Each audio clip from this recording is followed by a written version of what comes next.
Have you ever caught a whiff of someone's perfume that made your stomach turn? Not because it smelled bad, but because it brought back the worst memories? I was standing in the backyard, watering the silly bonsai tree my wife insisted on keeping when I caught it. Vanilla and jasmine with that sharp, fake edge. Ellison's perfume. The one she used to say gave her headaches, just not enough to stop wearing it for someone else. At my feet, the white rose petals from last spring were falling, drying up in the heat. I thought they looked like tiny crumpled napkins, useless after a mess no one bothered to clean. Fitting, really. That's when the sliding glass door opened, and she walked out. Heels on, makeup flawless, hair pinned like we were headed to a fancy dinner. But we weren't. Not this time. Ellison handed me a silver envelope. She didn't even meet my eyes. Her voice was as casual as asking me to grab some milk. She said she wanted to make things easy. No drama. Just sign where she highlighted. I didn't move. I just stared at the envelope. It even had a gold wax seal. She sealed our divorce papers like they were party invites. Divorce, I finally said. You're handing me divorce papers like a gift? Her lips twitched into a slight smile. You're welcome. I should have felt wrecked. Maybe even devastated. But something else kicked in. I smiled too. Not out of happiness, but the way you do when a puzzle finally makes sense and you realize the picture was never what you thought. I slid the envelope back into her polished hand, looked her straight in the eye, and said, "Wait until your lover sees his envelope." Her face stayed still, but her hand jerked. Just a little. Enough for me to know. Ellison had no idea what I'd found. No clue I'd been getting my own surprise ready. Quietly, carefully, waiting for her to slip. And she just did. I wasn't going to play nice anymore. Ellison froze for half a second. She's good at hiding feelings. Always was. But she's not perfect. I've studied her face longer than anything else. And that tiny jaw twitch? That was fear. She quickly masked it, turning back to the kitchen like I hadn't just dropped a bomb in her lap. "I don't know what game you think you're playing, Samuel," she said without turning. Her voice was sharp, clipped, cold as the metal on that divorce envelope. "But we're done. You should be happy. You hated being married to me anyway." She wanted to get a reaction, but I didn't give her one. I just walked inside, calm, and opened the drawer by the coffee maker. I pulled out a plain white envelope. No gold seal. No drama. Just quiet truth. Inside were 7 photos. Ellison, in yoga pants, wrapped around a man who wasn't me, kissing him outside a sleazy motel. I didn't even have to hire a private investigator. My phone automatically saved her photos. She'd made a folder called Wellness Retreat and forgot to unlink our devices. The worst part? I wouldn't have even checked if she hadn't been acting so high and mighty for months. That first day, I found the pictures. I just sat in my car for hours, staring at the dashboard. No crying. Just stunned. Like the ground beneath me turned to glass, and I could see the cracks before it all broke. But I didn't confront her then. I waited. I collected every little piece. Her excuses. The new lingerie receipts. Hotel bookings that didn't match her work trips. Even the text she forgot to erase. Written like something out of a teenage daydream. "I feel alive when I'm with you. He never touches me the way you do." And then the one that really sealed it for me. "Don't worry. He'll be out of the picture soon." So yeah, I smiled when she gave me those divorce papers. Because the picture she thought she was painting wasn't even close to the one I'd already developed, clear as day. As soon as she walked back into the kitchen, I gently set the plain white envelope down on the granite counter, right next to the quinoa salad she made just to post online, but never actually ate. "This one's for you," I said, using the same calm voice she had earlier. No drama, just the truth. Flip to the last page. That one's my favorite. She narrowed her eyes and slowly opened the envelope, sliding out the papers like she already had a bad feeling about what was coming. With every photo she pulled out, her face changed. First bored, then confused, then frozen in horror. She didn't speak for a full minute. Her fingers shook slightly when she got to the final photo. Her and her boyfriend sitting shirtless in his car, her hand in his lap. I didn't say anything else. I didn't rub it in. I didn't scream. I just walked into the garage and popped open the overhead compartment where I had a suitcase already packed. I didn't know exactly when this moment would come, but I knew it would. She always said I wasn't spontaneous. Guess she was wrong about that too. When I came back inside, she was still staring at the pictures. I tossed my car keys onto the kitchen island. "Oh, by the way," I said, like it was no big deal. "You might want to warn him about the texts." About his name being on a lease application while you were still legally married to me. Pretty sure his wife will love that. Ellison finally looked up at me, her face completely drained of color. What do you mean, his wife? She asked. I finally met her eyes. Oh, you didn't know? He's married too. 3 kids. Lives out in Brighton with a golden retriever named Lucy. Yes, he forgot to tell you that during your little retreats. She opened her mouth to say something, but nothing came out. And for the first time in years, I felt something I hadn't felt in a long, long time. Clarity. Not winning. Not revenge. Just peace. I walked out the front door without looking back. But deep down, I knew this wasn't over. I drove for 2 hours with no real plan. The farther I got from that house, the lighter I felt. It was strange. Leaving behind 10 years of marriage should have caused some kind of emotional breakdown. But it didn't. No screaming in the car. No tears rolling down my face. No punching the steering wheel. Just silence. Heavy, final silence. And under that, relief. I checked into a small inn near Lake Roland. The kind of place that smells like old cedar and fireplace smoke. Where the bed is tucked too tight and the coffee tastes like burnt dirt. But it had the one thing I needed most, privacy. The woman at the front desk, probably in her 60s, didn't ask any questions. She just handed me the key and said, "Hope you find what you're looking for." I didn't smile. I just nodded. Because honestly, I didn't even know what I was looking for anymore. Back in the room, I opened my laptop and uploaded the files I'd been saving for months, photos, screenshots of texts, location logs. No threats. No nasty comments. Just plain evidence. I encrypted everything and saved it to 3 different drives. One went into my luggage. One into my glove box. And the third one? I mailed it to someone I hadn't spoken to in over 7 years, Ellison's sister, Carol. Carol and I used to be close. She never liked Ellison's need for attention, as she once put it. After the wedding, we lost touch. I never held it against her. But now, she needed to see the truth about who her sister really was. I wasn't expecting anything back. I just wanted someone else to know. Someone who wouldn't pretend all of this was somehow my fault, the way Ellison was probably already trying to spin it. That night, my phone buzzed. Not a call. A text. From a number I knew. "You smug little piece of trash. You think you've won something? You're pathetic." I read it once, then deleted it. She was losing it.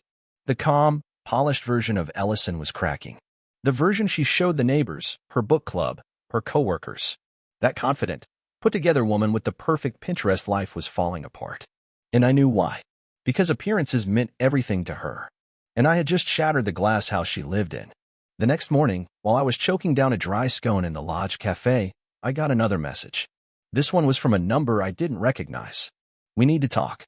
I didn't know she was married. "Please." I stared at the screen for a long time before answering.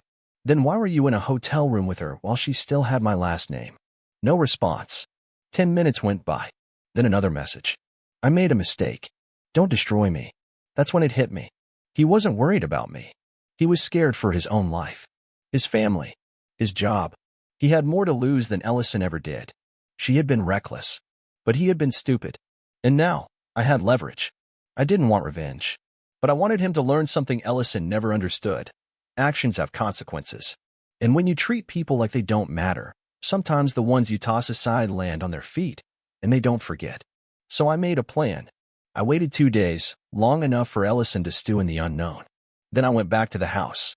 Not to move back in, just to grab a few last things. The driveway was empty. Her car was gone. But what threw me off was the for sale sign on the front lawn. I hadn't filed anything. Yet there it was. Ellison had already put the house up for sale. Our house. Before anything was even official. I walked inside. The whole place felt hollow. The furniture was still there. But her presence wasn't. No smell of her hairspray. No humming from the next room. Just silence and dust. On the counter, there was a folder marked staging photos. She had already hired a real estate agent. There was even a note taped to the fridge. "Samuel, I assume you'll grab your tools and files by Friday. I've boxed up the rest. Don't contact me again." And taped right next to that? A selfie of her and him. Grinning. On a boat. Holding champagne. Like none of this ever happened. I picked up the photo, walked out to the fire pit in the backyard, lit a match, and dropped it in. It burned fast, curling up their smiling faces into soft gray ash. It didn't make me feel better, but it made it feel finished. And sometimes, that's enough. But Ellison didn't know the real fire hadn't come from the match. It was from the video I was about to release. And it wasn't about revenge. It was about closure. For me. And maybe for someone else who needed to see who she really was. The idea didn't come out of anger. It came from the silence. From all those nights lying awake, wondering if I was crazy, wondering if I had somehow become boring, or if I was just imagining it. Ellison never yelled. She never slammed doors. She just disappeared, a little more each day, until I was living with a stranger who smiled more at her phone than she did at me. So no, this video wasn't about revenge. It was survival. I needed my side of the story to be heard. Not by her.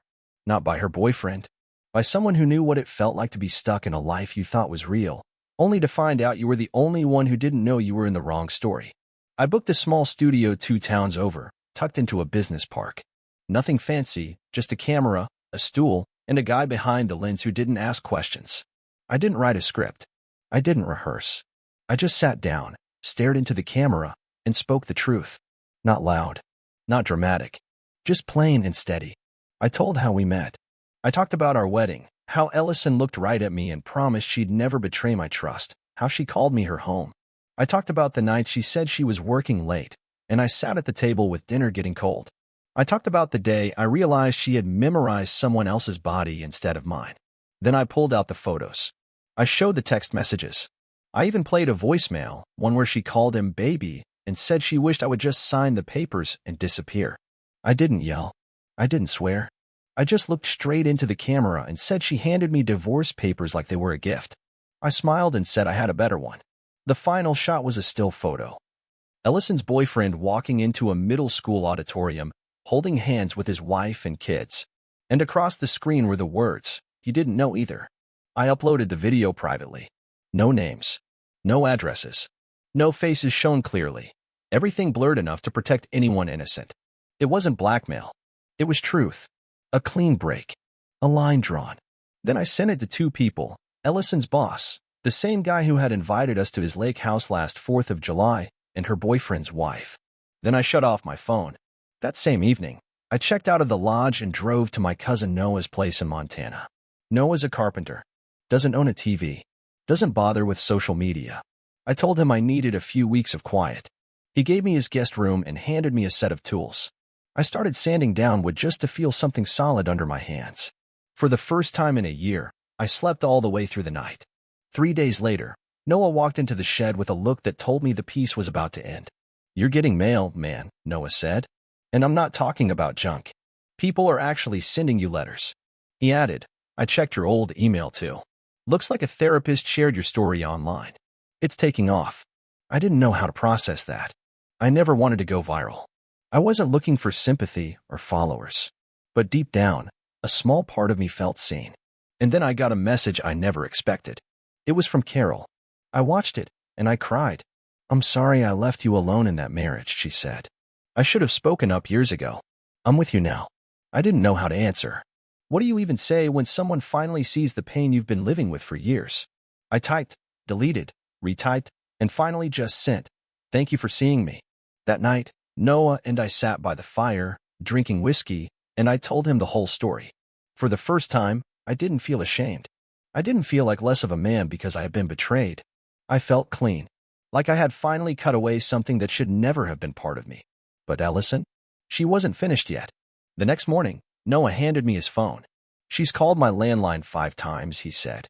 Left a message. He added, "She sounds different." I played the voicemail. Her voice was rough, panicked, like the Ellison I knew had been replaced by a stranger. "Samuel, I know you're angry, but you have to stop. Please. I made mistakes. Big ones. But you're ruining lives. People are talking." His wife left. "My job's on the line. I don't know what else you want." I paused the message. That was the thing. There wasn't anything I wanted anymore. But I knew she wasn't calling because she missed me. She was calling because the world she had built on lies was falling apart. And that wasn't my fault. Ellison's voice used to be her weapon. Calm. Measured. She could argue circles around you and make you feel like you were the crazy one. But the voice in that voicemail? It was cracking. Not trembling for pity, trembling from the fear of losing control. And Ellison without control was like a dancer without music, still trying to perform, but completely out of step. I didn't call her back. I didn't need to. There was nothing left between us. My silence wasn't about running away anymore. It was a boundary. And the harder she hit against it, the more obvious it became her power only worked when I let her in. But Ellison wasn't used to being ignored. That same afternoon, Carol sent me a screenshot. It was a Facebook post from Ellison. Carefully crafted. Emotionally loaded. Just vague enough to gather sympathy from people who didn't know the truth. Sometimes, even when you give your best, people choose destruction. Please be kind. You never know what someone's going through. It had over 100 likes. Dozens of comforting comments. Hugs. Prayers. Invitations for wine nights. I stared at it for a long time, not with anger, but with pity. Ellison wasn't just rewriting history. She was trying to paint herself as the victim. The woman who had been abandoned. Betrayed. Emotionally scarred by an ungrateful husband. The irony was almost too much. She was still performing. Still pretending. But this time, the cracks were starting to show. That night, Carol called me. Her voice was tight with anger. She showed up at Mom's house, Carol said, crying like a teenager. I didn't even know she could cry. Carol added, she said you were trying to ruin her life. I told her to quit the act. You didn't post her name. You didn't expose her. You just let the truth fall where it may. And that's what scares her. You didn't fight back. I didn't say anything for a long moment. Then I answered softly, exactly. There was silence between us. Then Carol said, I've known what she was like since we were kids. But I never thought she'd go this far. There was a pause, then she sighed deeply. Listen, I should have told you this years ago. But she convinced the whole family to stay quiet. About what? Ellison was married before, she said bluntly. No sugarcoating it. She got married straight out of college. A guy named Jason. It didn't last long. She cheated on him too, exactly the way she did with you. My throat went dry. I felt blindsided. 10 years of marriage, and this was the first I'd heard about Jason? Wait, I finally managed. She was married? Before me. Yeah, Carol said bitterly. Married, divorced, the whole thing. It's why she moved cities before meeting you. New town, new life. She swore us all to secrecy. Said you wouldn't understand. You're telling me she convinced your entire family to hide her first marriage from me? Exactly. She told Mom and Dad it would ruin your relationship if you knew. She said it was just a youthful mistake, but we all knew it was more than that. Carol's voice tightened with frustration. Jason was actually a good guy. Gentle, decent, cared about her. But she wrecked him. Totally wrecked him. What do you mean? He had a full-blown nervous breakdown after it happened. Like, he had to go to therapy for years after she left him. He lost his job, had panic attacks, his life fell apart. And the whole time Ellison acted like it was no big deal. Just moved on like it never happened. I rubbed my forehead, feeling dizzy from the revelations. She always made it sound like I was the problem. Like I drove her to it. That's what she did with Jason, too. She twists everything around. Makes you feel guilty for her mistakes. She told everyone he was controlling, unstable. Same playbook she used on you. But it was all lies. He was a victim, Samuel. Just like you. A silence filled the line, heavy and uncomfortable. My head spun with questions, doubts, anger. Carol, why didn't you tell me sooner? I tried, she admitted softly. Once. Early on, at your wedding. Ellison shut me down immediately. Threatened to cut me out of her life completely. Mom begged me not to say anything. Family loyalty, you know? But loyalty shouldn't protect someone like Ellison. You're right, I said slowly, my voice heavy with realization. She's been dangerous this whole time, hasn't she? I never saw it coming. Carol's voice softened. She's always been dangerous. Even when we were kids, Samuel, she was manipulative. Nothing was ever her fault. She played mind games, made me doubt myself constantly. But it got worse as we got older. It wasn't just a bad temper, Ellison knew exactly what she was doing. Did Jason ever recover? I asked quietly. He moved away, far away, started fresh. Last I heard he's doing okay. Finally found someone decent. But I bet he'd still flinch if you said her name. Ellison has that effect. I took a long, shaky breath. She fooled everyone. Not anymore, Carol replied gently. I'm sorry I waited so long to tell you, but you deserve the truth. I couldn't stay silent, not again. Thanks for finally telling me, I said sincerely. It means more than you know. After we hung up, I sat alone, staring blankly into the darkness. All these years, I'd thought Ellison was just selfish, maybe cold-hearted, but now I understood she was dangerous. Maybe more dangerous than I ever imagined. Her words sank in. And yet, I had spent years trying to prove I was good enough for someone who saw loyalty as weakness and kindness as something to exploit. Ellison had a long history of reinventing herself when cornered. I knew what was coming next. The pity act. The new version of the story. The emotional bait. So I wasn't surprised when, 2 days later, a courier showed up at Noah's place with a letter for me. Not a text. Not an email. An actual letter, written in her handwriting. Samuel, what we had mattered. You were a good man. Maybe you still are. I never stopped appreciating your patience, even when I acted like I didn't. I made mistakes. Huge ones. But I want to believe there's still a part of you that remembers how we started. Before the noise. Before the silence. I'm asking you to meet me. One last time. No drama. No bitterness. Just honesty. Ellison. I read her letter twice. The last time she had handwritten anything to me was back in college, when she would doodle hearts in the margins and sign her name with a playful curl. Now the writing was clean. Precise. Controlled. Calculated. Still, a part of me was curious. Not hopeful. Not sentimental. Just curious to see the real Ellison, now that the curtain had finally fallen. We met at a small cafe by the river. The same place we used to go on lazy Sunday mornings, when everything still felt unscripted. She showed up 10 minutes late, dressed like a magazine ad, as if looking perfect could erase the past.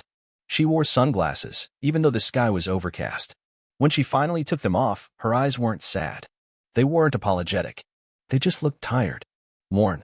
She sat down without speaking. I let the silence stretch between us. Finally, she said, I didn't expect you to say yes. I didn't say yes, I replied. I said I'd listen. She nodded, taking a slow breath. I lost everything. I tilted my head. Did you? She blinked. You don't believe me? I believe you lost your illusion of control, I said. That's not the same as losing everything. She dropped her gaze to her coffee. He left. His wife moved out. His boss found out. I've been told to take a leave of absence. I might lose my job. For a second, her voice cracked. I didn't say anything. She stared at me, waiting for comfort, for rescue. I stayed still. I thought you'd try to ruin me, she said, finally. I didn't, I said simply. You did it yourself. She looked at me, like she was seeing a stranger for the first time. You're not the same man, she whispered. No, I said, standing up. I'm not. Then I finally said the words I had been carrying since the day she gave me that envelope. You handed me divorce papers like a gift. I smiled because I had a better one. Freedom. I walked away, and I didn't look back. Ellison stayed sitting there, alone. And for once, there was no audience. As I stepped into the cool air outside, there was no sense of victory. No cinematic music swelling in the background. Just the quiet hum of a life moving forward, without us. Ellison stayed behind, and I never turned around. I didn't have to. That chapter had ended, not with a bang, but with a quiet truth that neither of us could deny. People talk about freedom like it's a doorway you walk through and suddenly everything's brighter. It's not. At first, it's hollow. It's waking up without her alarm blaring next to you. It's making coffee in silence without her voice filling the room, even if it was just small talk. It's walking past mirrors and not recognizing yourself, because for so long, you measured your worth by the way she looked at you, or didn't. Freedom came slowly. It wasn't some grand reinvention. It was folding laundry without resentment. It was deleting old photos without shaking hands. It was walking into a grocery store and not needing to text anyone about which brand of milk to buy. It was small, ordinary, but powerful. Still, no matter how far I got, echoes of Ellison's world tried to follow. A week after our meeting, her lawyer sent an email. Simple, cold, desperate. Ellison wanted to revise the divorce terms. She said she had signed too quickly. Asked if I'd reconsider. No mention of love. No apology. No acknowledgement of what she'd done. Just a last-ditch appeal to reason, or really, to silence me. I didn't reply. I forwarded it to my lawyer with one line. No response necessary. Proceed as planned. Ellison never understood. It was never about winning. It was about peace. And peace doesn't come from bargaining with someone who sees every relationship as a transaction. While she tried pulling legal strings, her world kept falling apart. Noah texted me a screenshot one morning. His friend from the city had sent it. The rumors had spread through private circles. Her leave of absence had become permanent. Her name was removed from committee lists. The charity invites stopped coming. She didn't just lose me. She lost the image she had built. And me? I started over. I moved to a small town. Got a job consulting for a construction firm that didn't care about resumes, only results. I worked with my hands. I spent time alone without feeling lonely. I started talking to people again, not because I had to, but because I wanted to. There was a woman named Brooklyn who ran the bookstore across from my new place. Smart, sarcastic, completely herself. One day, she handed me a copy of The Art of Letting Go and said, "You look like someone who needs less noise in his head." I laughed harder than I had in years. We didn't start anything right away. I wasn't ready. But the way she looked at me was different. Not needy, not calculating, not based on who I used to be. Just human, simple, honest. That's when I realized Ellison hadn't destroyed me.